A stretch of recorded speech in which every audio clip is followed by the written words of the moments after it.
Hey, are you begging people to do business with you? If so, stop. This video's for you.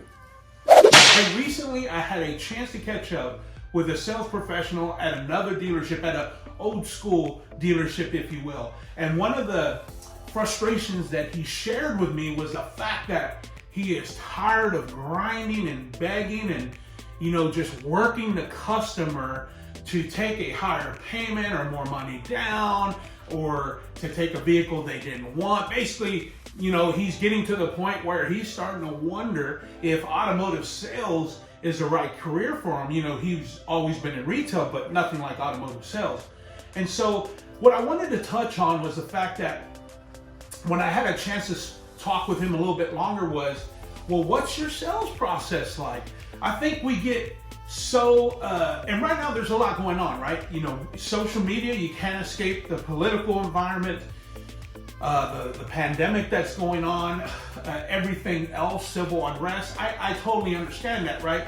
But that can't get in the way of the way you do business. So his process really is where we discovered the repair was needed, right? The CPR, because instead of listening to the customer, right, using something like the PPC method, which is where you allow a customer to paint a picture for you, he wasn't doing any of those things. So it was just like, he treated every sale as transactional. And yes, there are two types of sales and in a mix, right? Transactional and consultative, but he never really sat back and became more of a consultant, right? We're called sales consultants for a reason.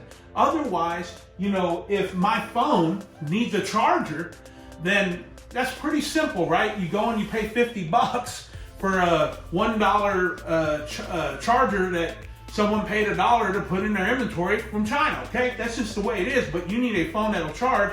2 weeks later, the charger doesn't work. Transactional. You're gonna pay it because you need it right then and there. Those cases are going to happen, but more often than not, it's more of a consultative type sale. So you need to sit back and figure out where you're losing step. And it's generally you're talking, you're moving too fast, you're not listening to your customer. Because I can promise you this, if your customer likes you, me, if they like your product, my product, and they can afford it, they're going to do business. So somewhere along those lines, maybe you're rushing too much, you're talking too much, they don't like you, they're like, this is a slime ball, I'm not going to do business with them.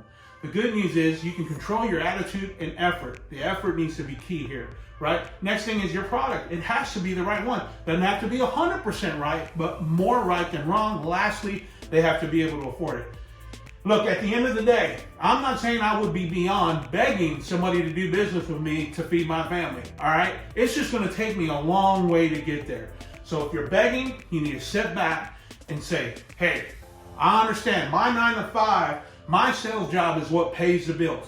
What am I doing from 6 to 10? Because that's what dreams are made of. You can be in sales and have a phenomenal life career and set some really nice goals and dreams for yourself in retirement.